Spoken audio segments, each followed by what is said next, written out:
नमस्कार। माली समाचार हिंदी में आपका स्वागत है। मैं दिनेश माली। गहलोत का चलेगा जादू या होगी भाजपा की वापसी? राजस्थान में किन मुद्दों पर होगा चुनाव, आइए जानते हैं विस्तार से। बीते कल राजस्थान समेत 5 राज्यों के विधानसभा चुनाव की तारीखों का ऐलान हो गया है। राजस्थान में 23 नवंबर को चुनाव कराया जाएगा। वहीं इसके नतीजे 3 दिसंबर को आएंगे।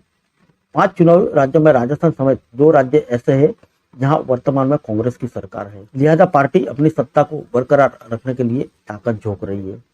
वहीं भाजपा, आप, सपा, बसपा भी चुनाव प्रचार में जुट गए हैं। ऐसे में हर कोई जानना चाहता है कि राज्य में मौजूदा राजनीतिक स्थिति क्या है, मुख्यमंत्री पद के चेहरे कौन कौन से हैं, चुनाव प्रचार में बड़े चेहरे कौन कौन से हैं, चुनाव के बड़े मुद्दे क्या है, किन किन के बीच मुकाबला है। इस पर 2018 के मुकाबले समीकरण निकलने अलग है। आइए विस्तार से समझते हैं। राज्य की मौजूदा राजनीतिक स्थिति क्या है।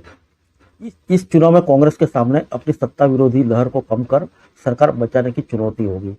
वहीं भाजपा एक बार फिर राज्य की सत्ता में आने की कोशिश करेगी। इससे पहले राज्य में इन दिनों चुनावी सरगर्मी काफी तेज हो चली है। सभी दल चुनाव से एन पहले एडी चुप्पी का जोर लगा रहे हैं। इस बीच विधानसभा चुनाव के लिए विपक्षी पार्टी भाजपा ने उम्मीदवारों के चयन के लिए मैराथन बैठक की है। जल्द ही पार्टी उम्मीदवारों की पहली सूची जारी कर सकती है। वहीं कांग्रेस और आपका केंद्रीय नेतृत्व भी अपनी अपनी सूची को अंतिम रूप देने में जुट गए हैं। वर्तमान में राजस्थान के सियासी समीकरण की बात करें तो इस वक्त 230 सदस्यीय विधानसभा में कांग्रेस के 107, भाजपा के 70 और 22 अन्य है। वहीं उदयपुर सीट वरिष्ठ भाजपा नेता गुलाब चंद कटारिया के इस्तीफे के कारण इस साल फरवरी महीने में खाली हो गई थी, जब उन्हें असम का राज्यपाल नियुक्त कर दिया था। बता दें कि 2018 के चुनाव के बाद 200 सदस्यीय विधानसभा में कांग्रेस की 99, भाजपा की 77 सीटें थी। बाकी सीटें बसपा और 20 अन्य के खाते में गई थी।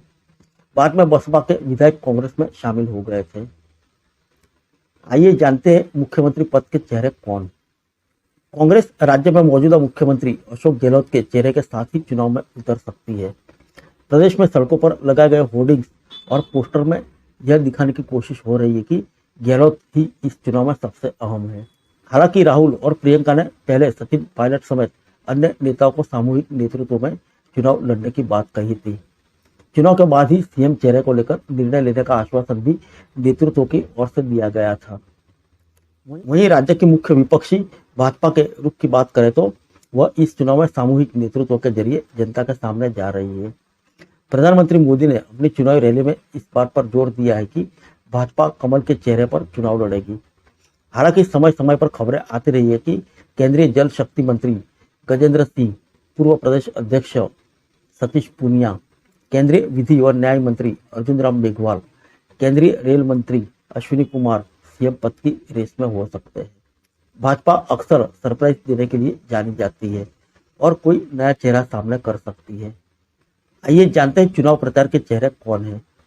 कांग्रेस के लिए मुख्यमंत्री अशोक गहलोत के साथ साथ प्रियंका गांधी और राहुल गांधी प्रदेश में काफी सक्रिय नजर आ रहे हैं।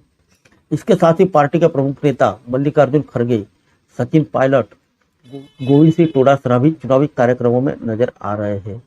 इसके पहले कांग्रेस चुनाव समिति में पार्टी के पूर्व अध्यक्ष सोनिया गांधी, छत्तीसगढ़ के डिप्टी सीएम टीएस सिंहदेव, पीएल पुनिया, संगठन महासचिव केसी वेणुगोपाल के नाम शामिल किए गए थे।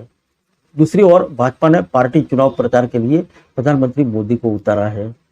चेहरा न होने के बावजूद खुद पूर्व मुख्यमंत्री वसुंधरा राजे दौरा कर रही है। वहीं गजेंद्र सिंह शेखावत, सतीश पूनिया, सीपी जोशी, अर्जुन राम मेघवाल जैसे नेता भी चुनावी कार्यक्रमों में शिरकत कर रहे हैं। आइए जानते हैं क्या है चुनाव के बड़े मुद्दे। इस चुनाव में मौजूदा सरकार के सामने बेरोजगारी जैसा बड़ा मुद्दा है। पिछले कुछ समय में विभिन्न प्रतियोगिता परीक्षा को पेपर लीक हुए थे। दिसंबर 2022 में राजस्थान द्वितीय श्रेणी शिक्षक भर्ती परीक्षा का पेपर लीक हुआ था, जिसकी जांच ईडी कर रही है।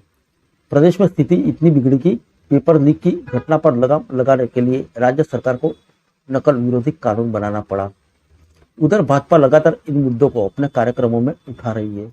हाल ही में चित्तौड़गढ़ में प्रधानमंत्री नरेंद्र मोदी ने राजस्थान के युवाओं से वादा करते हुए कहा था कि एक बार पेपर लीक माफियाओं का पाताल में जाकर फैसला करूंगा।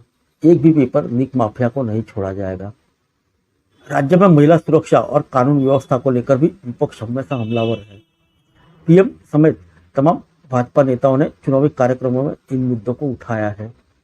वहीं इसी बीच महिला वोटर को साधने के लिए कांग्रेस सरकार ने इसी साल 1 अप्रैल को सस्ती दर पर प्रति माह 1 सिलेंडर देने के लिए Indira Gandhi gas cylinder subsidy योजना शुरू की थी। इस योजना के अंतर्गत राज्य सरकार की ओर से उज्ज्वला योजना के कन्वेशनधारी परिवारों को प्रति गैस सिलेंडर 410 रुपए की सब्सिडी दी जाती है। वहीं बीपीएल कनेक्शन धारकों को प्रति गैस सिलेंडर 610 रुपए की सब्सिडी मिलती है। इसके अलावा 10 अगस्त को चिरंजीवी परिवारों की महिला मुखिया को निःशुल्क स्मार्टफोन वितरण शुरू किया गया था। पहले चरण में 40 लाख महिलाओं और छात्राओं को स्मार्टफोन बांटे जाने की योजना है। वहीं भाजपा आगामी चुनाव के लिए महिला आरक्षण को सामने रख रही है। इसके अलावा आपने भी राजस्थान में 10 चुनावी गारंटियां घोषित की है। इनमें महिला, युवाओं, आदिवासी और किसानों से जुड़े मुद्दे रखे गए हैं। आइए जानते हैं किन किन के बीच है मुकाबला। इस चुनाव में मुख्य मुकाबला कांग्रेस और भाजपा के बीच होने की उम्मीद है। इसके अलावा आप, सपा, बसपा और राष्ट्रीय लोकतांत्रिक पार्टी जैसे दल भी अपना दावा कर रहे हैं। पिछली बार कब हुए थे चुनाव? राजस्थान विधानसभा के लिए चुनाव 7 सितंबर को हुए थे, जबकि परिणाम 11 दिसंबर को घोषित हुए थे। अलवर की रामगढ़ सीट छोड़कर बाकी 199 सीटों पर मतदान हुआ था। रामगढ़ सीट पर बसपा के प्रत्याशी लक्ष्मण सिंह के निधन के कारण चुनाव स्थगित हो गया था। इस चुनाव में कांग्रेस ने भाजपा को पटखनी देते हुए 99 सीट जीती थी। इसके साथ ही प्रदेश में हर 5 साल में सत्ता परिवर्तन का रिवाज कायम रहा था। भाजपा को 73, मायावती की पार्टी बसपा को 6 और अन्य को 20 सीटें मिली थी। कांग्रेस को बहुमति के लिए 101 विधायकों की जरूरत थी। कांग्रेस ने निर्दलीय और अन्य की मदद से जरूरी आंकड़ा जुटा लिया था। इसके साथ ही राज्य की सत्ता में वापसी की और अशोक गहलोत मुख्यमंत्री बने। फिर मिलेंगे अगले बुलेटिन में अन्य किसी खबर के साथ। तब तक के लिए इजाजत दीजिए। नमस्कार।